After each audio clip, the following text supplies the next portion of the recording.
Hey guys, Enigmatic Mr. L here. And Fire Emblem series has a lot of bad units, and it got me to thinking who is the worst unit in each Fire Emblem game. So taking a look at things, obviously we're going to be looking at stats, but we're also factoring in availability and utility. More so when it comes to utility, there are a handful of bad units that didn't quite make the cut because they have some small niche utility. So that's why I think there's other characters in said game that are even worse. A lot of bad units to go over, a lot of bad units that didn't quite make the cut, which I think have some small utility. So without further ado, let's just get right into it. Starting with Shadow Dragon and the Blade of Light. I think the obvious choice here has to be one of your two ballisticians, either Jake or Beck, and I went with Jake. Jake does join a few chapters earlier than Beck, and some of his growths are actually better. I think he has slightly more HP, strength, and defense, while Beck has more weapon level, skill, and luck. However, all of Jake's base stats are either equal to or less than Beck, who joins just a few chapters later. So since why I went with Jake here. The ballisticians in general, they only have 4 movement, which is even worse than an armor knight, and they're locked to 2 range. So you take 2 of the worst classes in the game, armor knights and archers, and combine them into one with their most extreme flaws. They do have good defense, and I think pretty good attack power, but you never really get a chance to use it or tank with them, again, because they're so slow, low movement, and being locked to 2 range just makes them really awful. Could see an argument going with Beck here, but I think Jake is a fair enough choice. Then we got Gaiden. I'm splitting it into the 2 routes, even though technically you can kill off a unit and then revive them on the other side. For Alm's route, I went with Mycen. In a game that, aside from dungeons, you don't really have a deployment limits, so all of your units, even some lackluster ones like, say, Luthier, get a chance to contribute. Only being around for literally the final act of the game and really just kind of being, okay, serviceable, I don't think really cuts it. I think you have just better options all around. Many players probably choose their team consisting of someone else. And even if you do, like I said, other units have been contributing throughout the entire campaign. Celica's routes, I think it's an even easier choice. I went with Atlas. He has good HP and strength, and he does have options, being the only villager on Celica's side. But the thing is, all of his options are just kind of lousy. He doesn't learn any useful spells. If you want to make him a mage, you might think that you want to go Cavalier since Celica doesn't have access to any cavalry units in her side, but you're coming up to deserts and swamp maps, really hinder his movement. And if you go Mercenary, he's outclassed by Saber and Kamui, who come before him. And if you choose Dean, he's outclassed by Dean, who comes after them. Just a really bad unit all around. And if I could only choose one, either Atlas or Mycen for the worst unit in Gaiden, it would definitely be Atlas.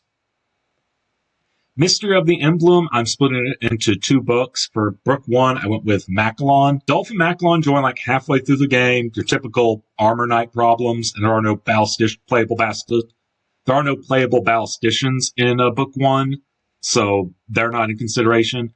Both of them are terrible, Dolphin Macalon, but Macalon has 1 more point base luck, and everything else is equal or worse. His base speed is 3, and the lightest lance in the game weighs 6, so he needs at least 4 points of speed before he doesn't have 0 attack speed. And good luck getting that with his pitiful speed growth. Requires a Knight Crest to promote. Better off just using that at one of your cavalry units.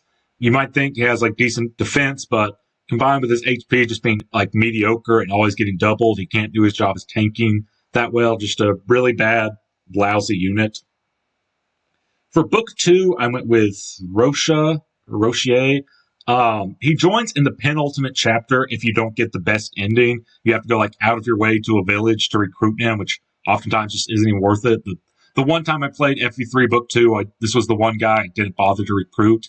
Up until this point, you have plenty of other paladins, which are fill roles. You have Cain and Abel who rejoin. You got Luke, Rodney, Cecile, Sirius. And then even just immediately after he joins, he's outclassed by Midia, who joins in the very next chapter. Plus, there's just the fact that moving forward, a lot of the maps are indoor maps, so he faces dismount penalty. Just even the 4 clerics you get in the final chapter and the ultimate and the good ending, I think they contribute more than he will. If I had to choose between just Macalong or him, I'd probably choose Macalong as the worst unit, but most people, when they talk about Mr. Emblem, they just talk about Book 2. All right, next we have Genealogy of the Holy War, which I'm splitting into the first and second generations. So for Generation 1, I went with Arden. Arden does have a few good things going for him, particularly his HP, his strength, and defense are all good. And he uses swords, which in Genealogy isn't a bad weapon type. That doesn't have 1-2 range, but they're light, they're accurate, they'll get the job done. Plus, it'll be remote, so you can use axes, bows, and I think lances as well. But the problem is in Genealogy of the Holy War, you really want to be on a mount, good mobility. You really want the pursuit skill because you literally can't double without it.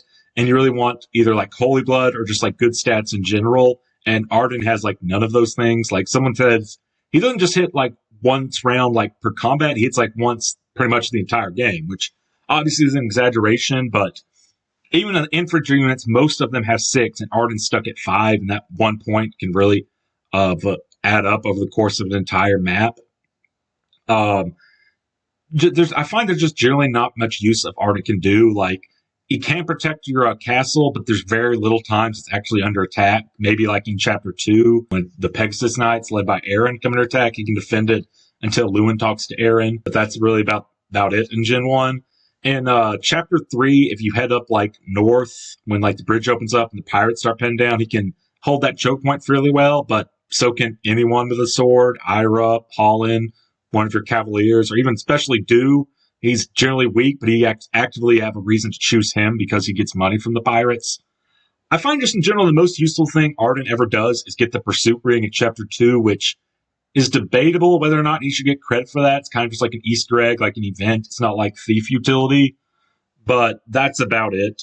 And there are other units with like considerable downsides, but I feel like they all contribute in some way. Like Azel is very frail, and he's locked to 5 movement like Arden, but given his 1-2 range, he can help in the prologue dealing with those bandits. He has just enough speed to double them and one round them, something even Lex can't do.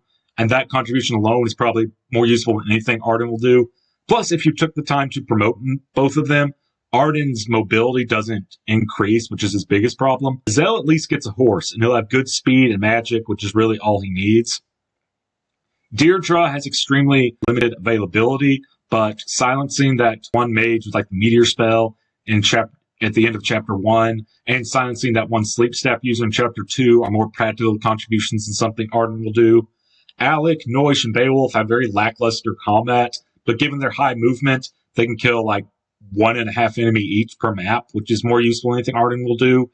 And then you got like foot-locked, bow-locked units like Jamka and Bridget, but they have 1 more point of movement than Arden, and they can become really useful player phase nukes, especially on like certain boss enemies. Like Bridget gets the U-Fell, which can be situationally useful, and Jamka has like the machine gun setup of Pursuit, Accost, and Adept. There's also just Hail 2 does a good job of like protecting Claude in her like joining chapter, like that island.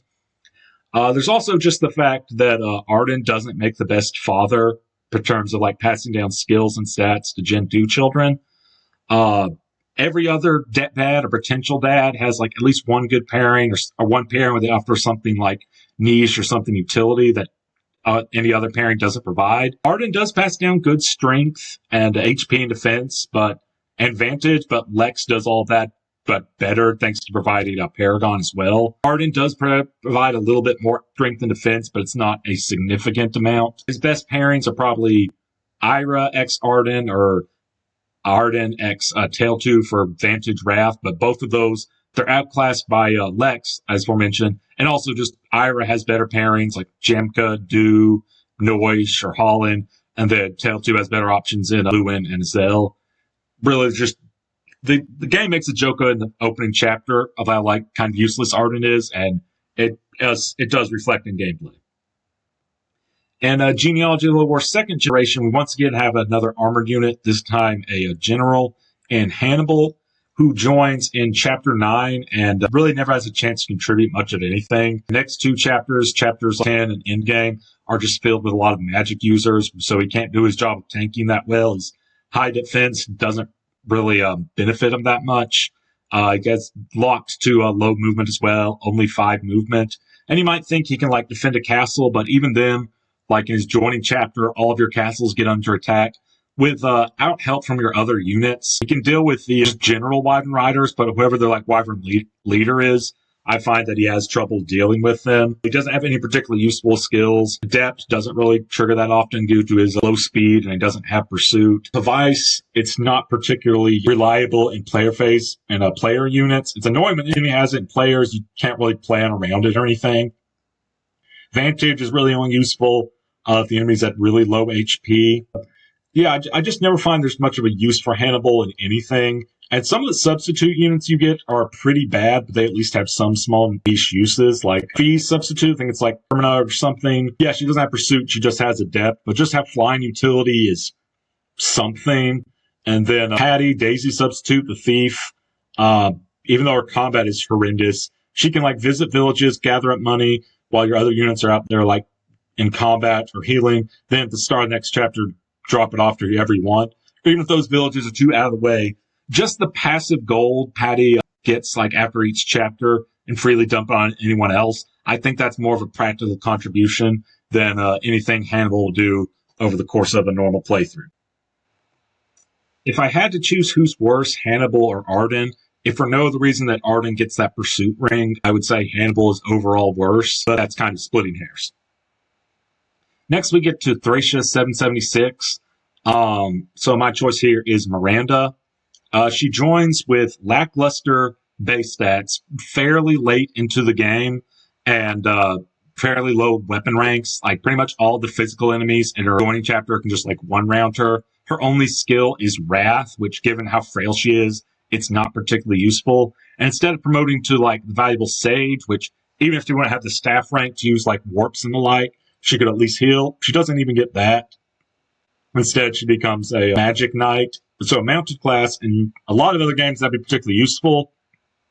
But in Thracia 776, the dismount penalty, it actually like hurts her movement if she like promotes indoors. And a lot of the chapters coming up after she joins are indoor chapters.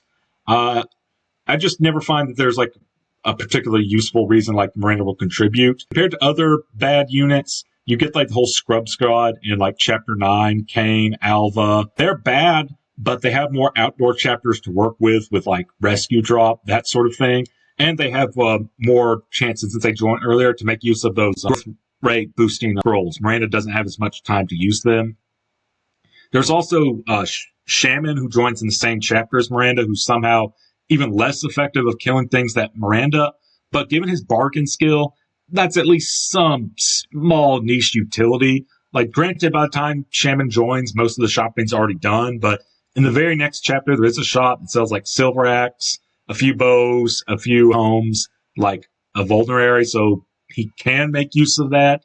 And if you really go out of your way, which granted, I don't know anyone who would, but if you get the members card, he can like warp to a secret shop in like chapter 24 to buy stat boosters. Neither of the things are that good, but they're something only he can do, having access to the bargain skill.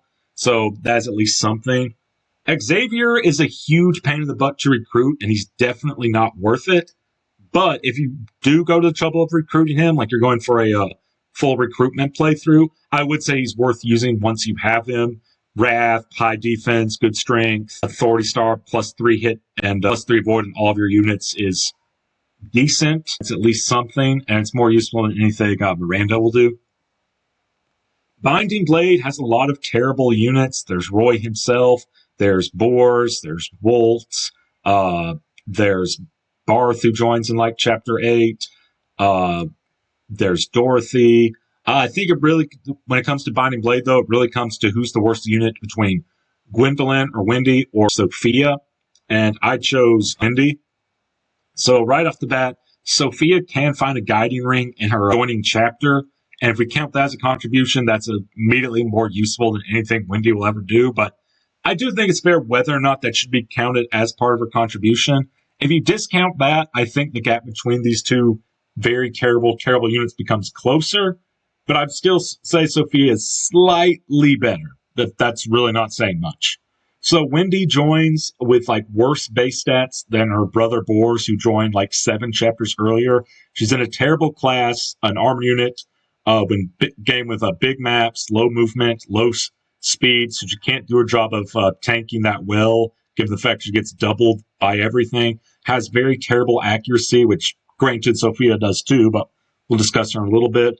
You might think, well, she joins earlier, she has more time to train up than Sophia, and that's true, but chapters 9, 10, and 11 are all filled to the brim with like axe-wielding enemies, putting her at a weapon triangle disadvantage, makes it even like more difficult to train her. And if you do go out of your way to train Wendy, you're either like robbing Lance and Alan of your early Night Crest, or you're holding off on promoting her. You just have to like lug around unpromoted Wendy for until at the very least the start of chapter 16. And then if you do promote her, you're not really gaining anything particularly useful. She still has her like low movement, low accuracy problems. Sophia is terrible, but in her joining chapter, since she's not restricted by the desert movement, she can help in assisting like finding hidden items, especially if you use like a glitch to like guarantee the effect. And if you do go out of your way to train her, once she's level 10, you can promote her, and she can at least work like staff utility. She's not going to do anything amazing with it. She's stuck at like E or D rank staff. She's not going to be like warping or anything, but she can at least then become like a support utility unit. She hits on the enemy's res, which is generally lower, and she has a fairly good amount of resistance for whatever that's worth. And if you do go out of your way to train Sophia, you get a Night Crest or a Gaiden ring in the chapter she joins, and then in chapter 16, you have a shop which buys a Gaiden ring, so you're not really depriving any of your magic users for a long amount of time by choosing to train Sophia. Both terrible units. I can see the argument for Sophia, but I do think Wendy is worse overall. No one in the Blazing Blade, I think it reaches the level of like trash of like Wendy and Sophia. Lynn and Eliwood are fairly lackluster, but their Rapier and Monicati, even though it only deals double damage instead of triple, has the odd use here and there. Nino is pretty bad. She's not worth the effort in training. But again, hitting on enemy res, reliable 1-2 range. And if you do go out of your way to train her, you're at least rewarded with a good unit, even if it's not worth the hassle, like a Sage, High Magic, that can be useful. I did consider putting Carla here, who not only is a lackluster late joining unit, but you have to go out of your way to train another kind of lackluster mediocre unit in Bartray, get him up to level 5 warrior. But in my playthrough, when I first recruited Carla, she can put in like some work, given her like high weapon level, like high skill in like the next few chapters. It's not amazing, but something. Now, granted, that was in like Hector normal mode, not Hector hard mode. But even in Hector hard mode, I've seen her put work in that Paralog chapter right after like Victory or Death with all the axe wielding units. It's not the best use of your resources, but at least is something. So I went with Wallace. The most practical contribution Wallace will ever do is in your first playthrough, force promote him. And it can be a decent option against fighting Lynn's uncle, Radiance. But even then, you have other options of dealing with that. And your first playthrough, you'll probably never see him again, just because to probably go the route where all of your lords are like combined level 50 or greater, so you'll never see him. And Lynn mode is such a niche contribution, a lot of players just consider it part of tutorial, and in subsequent playthroughs, they'll just skip it outright. Even on subsequent playthroughs, when you're playing, say, on Lynn hard mode, you'd probably give the Night Crest to either Sane or Kent. And then even when you go to Wallace's chapter, it's generally just not worth it to recruit him. There's an easy like turn two clear if you like don't care about recruiting him. And even if you go out of your way to like recruit him, he joins at a point where you've either trained up Oswin a lot and you'll probably keep using him, or you've decided to bench Oswin after he's like served, after he's useful for some chapters, you went with higher mobility units. There's really no reason like where Wallace just slits in nicely to a team or fills some niche role. It's like if you do bother to recruit him, he's like going straight to the bench. So yeah, just a terrible unit, not worth recruiting. And even if you do recruit him, not worth using. Next, we have Sacred Stones. I think the worst unit in this game is a toss-up between Amelia and Ewan, but I went with Amelia. Both of these units join in such lackluster base stats, you have to go extremely out of your way to baby them, slow down the map's pace to like a crawl to like funnel every drip of EXP and you can to these units just so they can catch up to the rest of your army, or like take multiple trips through like the Tower of Volney or skirmish maps alike. I can't see the argument Ewan being worse. He does join later. Amelia has more time to train. That is something. But again, Ewan, reliable 1-2 range. And I think in this case, if you do bother to go out of your way to train Ewan, you can make him into a summoner, which you only have like one other unit in the game, Null, excluding like post-game characters like Leon. Summoner is a really good class. It offers a lot of like special utility. Amelia is just going to be like a meme, making her into an armor knight, or she's going to be like a paladin, just be like a lackluster, just kind of fit in with one of your paladins, or maybe like the super recruit option. Even then, that's not that great.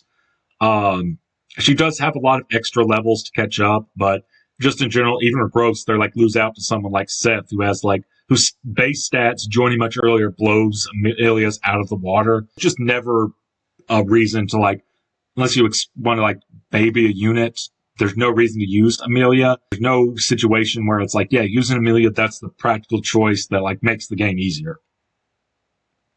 Path of Radiance, there are a few contenders for bad units. I've seen a few people like say Soph, who has basically no stats to speak of, and his one job of like stealing and lockpicking.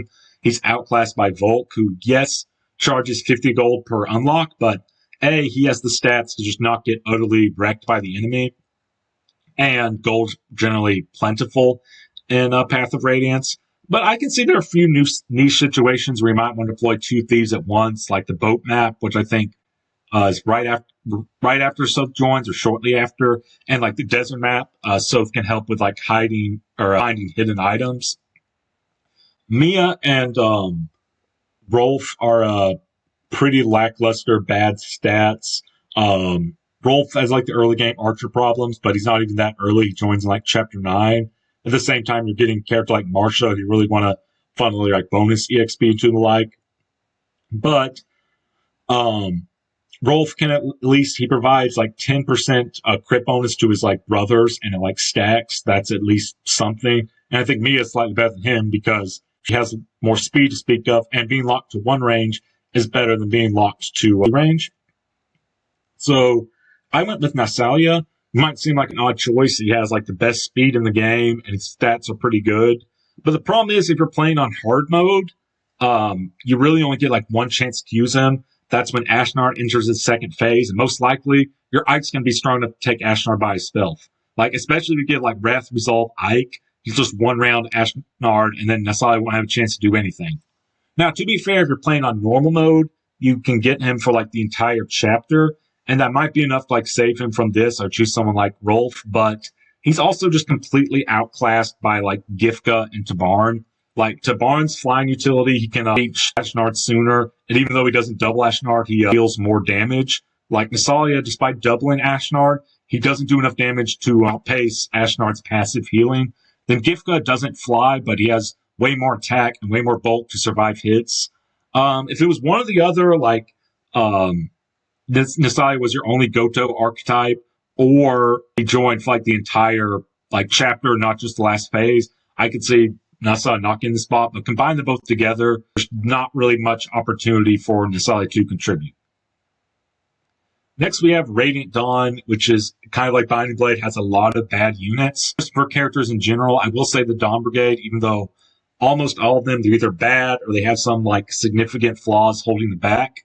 Because they're all bad, you really need every like drop of like power you can get for those Dawn Brigade maps.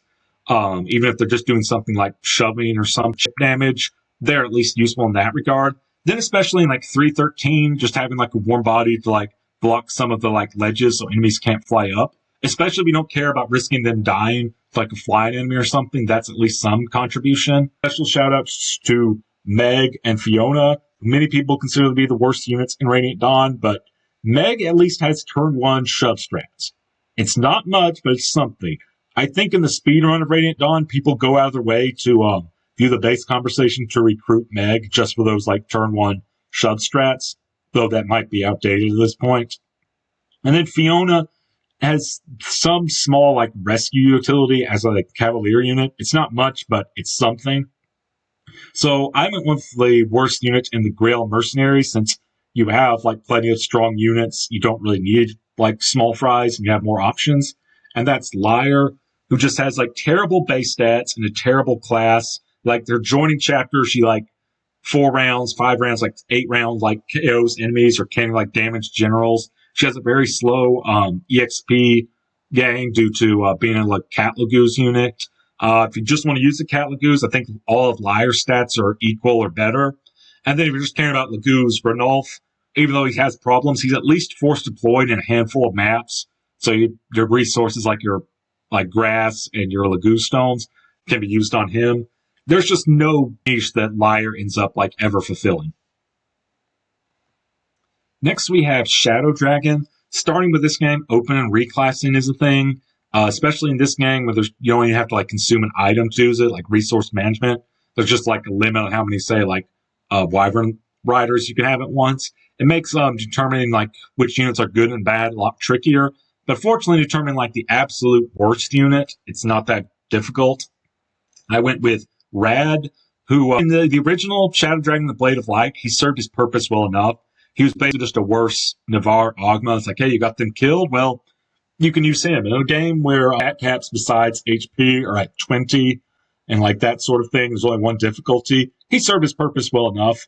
But in Shadow Dragon, the various change system, especially like the harder difficulties, is just not cutting it. He's locked to poor weapon ranks at the start, and weapon triangle is now a thing. A lot of lance-wielding enemies. If you keep him in his Myrmidon class, like none of his stats besides HP are like 50 or above. All of his personal growth rates besides luck are like less than 40. And he's completely blown. All of his stats are less than Navarre, who joined earlier than him and has better weapon rank and used the killing edge. Really just a very terrible unit. Some might say Lawrence is bad, just a late joining mediocre unit. But at least Lawrence has good weapon ranks. Like an A in Lance is able to use like Rider's Band, that sort of thing. He can make reasonable filler or like okay-ish filler. My first playthrough, which granted was on normal mode, I had Lawrence to the team and it was all right. Like he did his job well enough.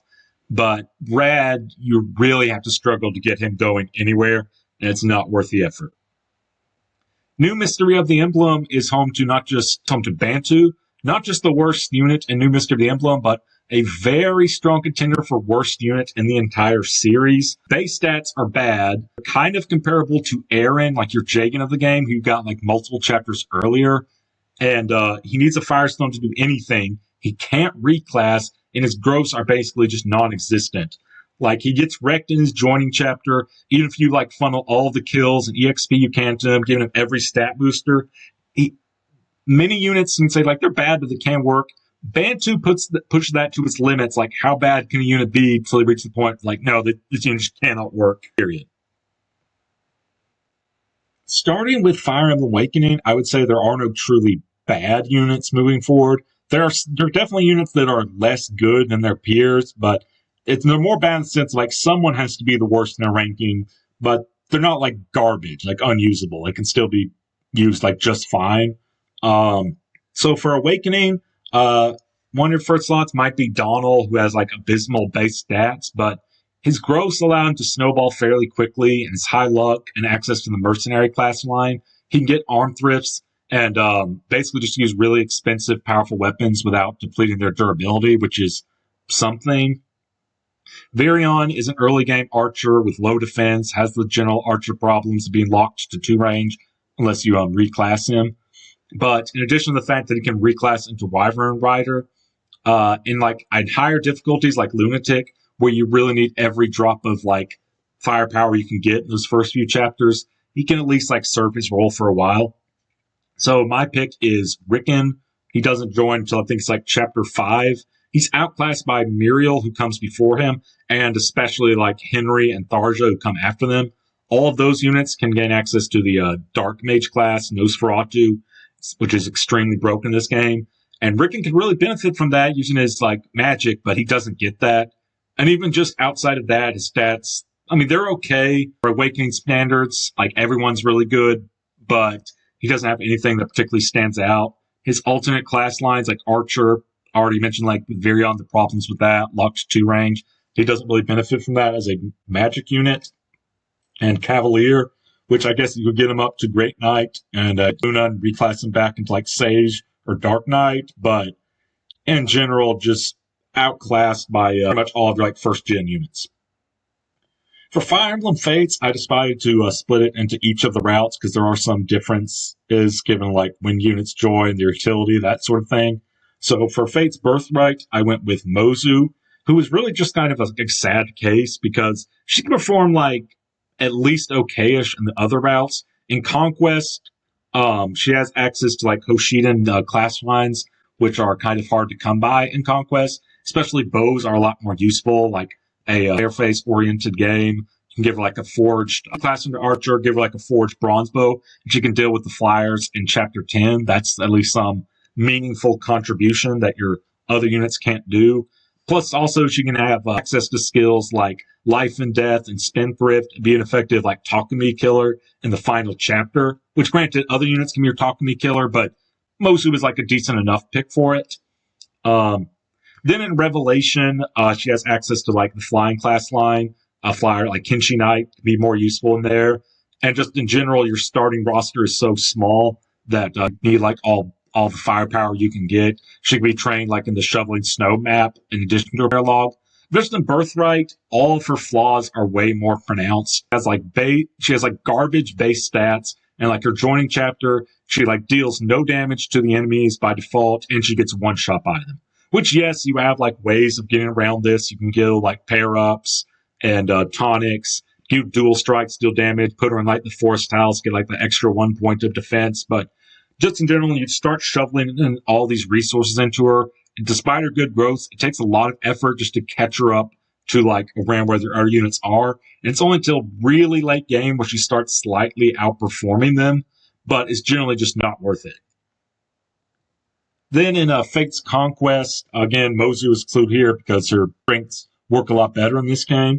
I had to think about it a bit, but I ultimately decided on Flora. Excluding paralogs, she is the last character to join, either her or Izana. They're like the last characters to join. And her stats, by the time she joins, they're serviceable, they're usable, but they're generally going to be outclassed by the units that you've like been trained up in using. Then just her weapon rank, she has like a B in stabs and like a C in shuriken, like daggers. And you might think, well, she can at least be like trained up to S rank of stabs, give her some niche use, which, yeah, she technically can, but so can just like generic maids in this game. Like in Chapter 18, you can like capture generic maids which fulfill that role just as well as Flora. And then like the penultimate chapter with Iago, Chapter 26, there's like maids with S rank and stabs. You can just capture one of them. If you really want to use like the Bifrost to resurrect a fallen ally, but even then, in that game, the Bifrost isn't that good because you have to use it in the middle of the battle. You can only revive the most recent unit.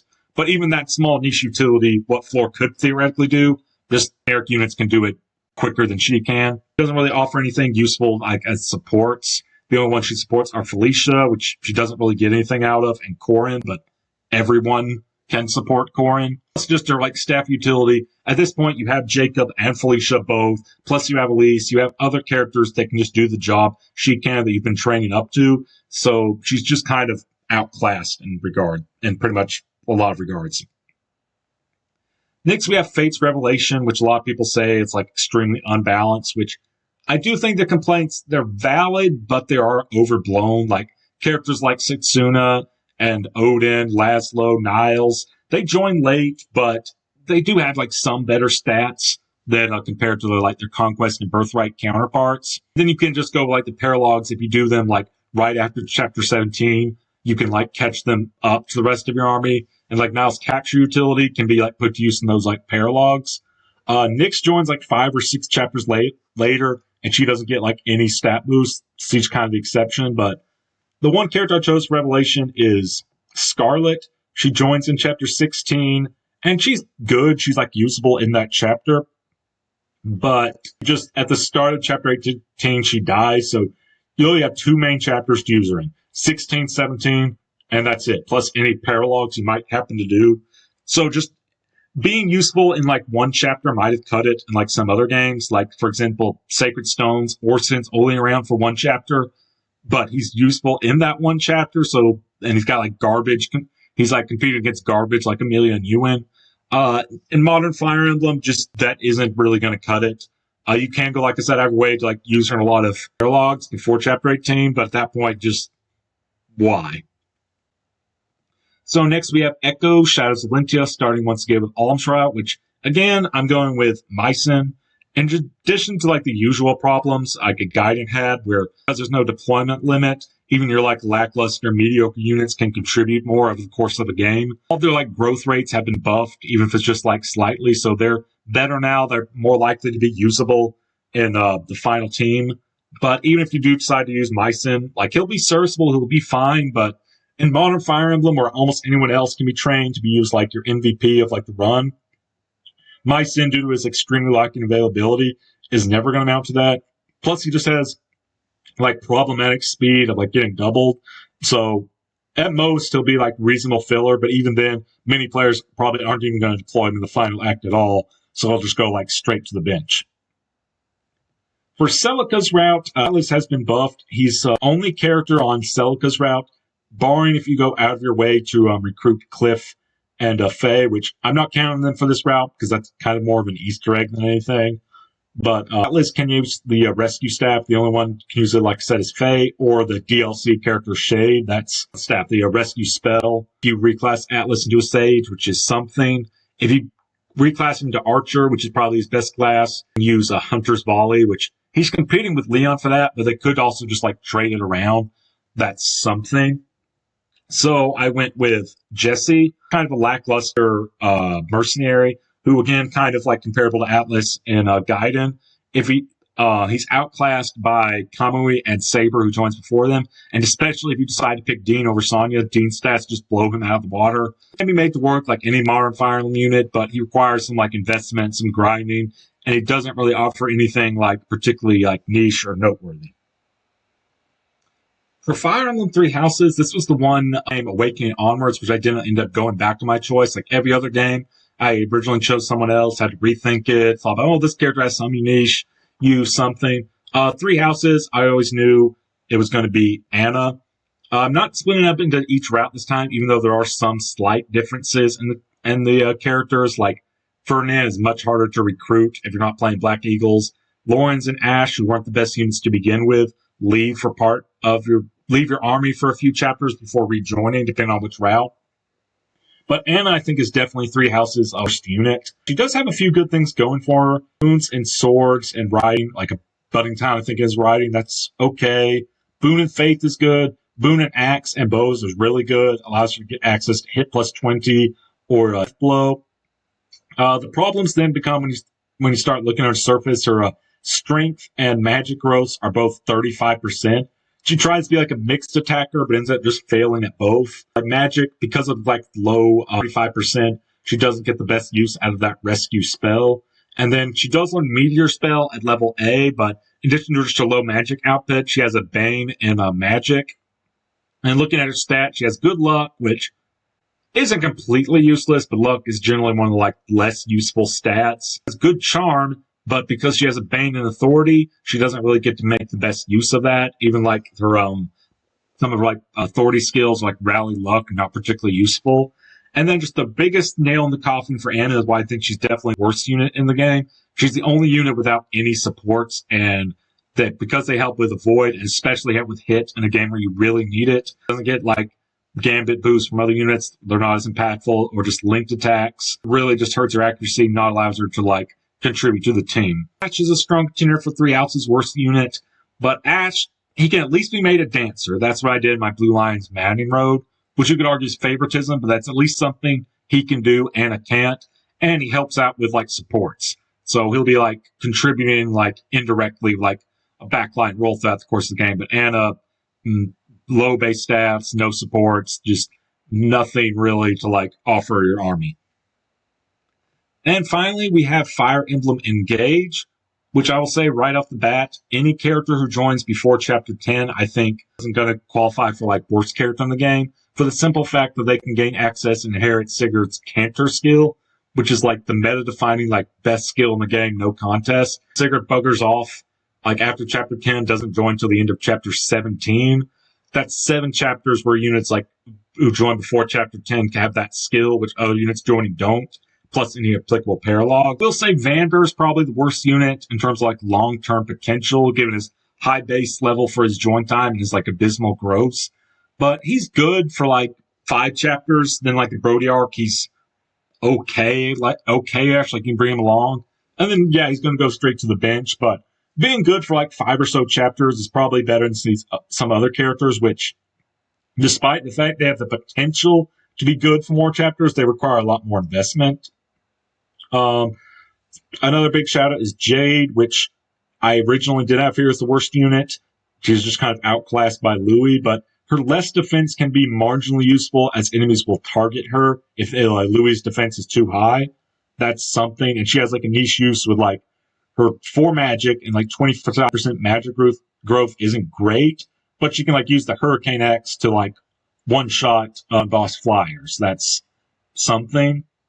So looking at the characters who join after Chapter 10, you get some like the best like combat units in the game, that's generally useful in units. You got Kagetsu, you got Zelkov, you got Pandreo, you got Marin, you got like Panette. Ivy and Hortensia both require a Master Seal promote, but they're both really good units. I went with a unit that needs item to promote and doesn't really have anything to just kind of justify it, and that's Tamara.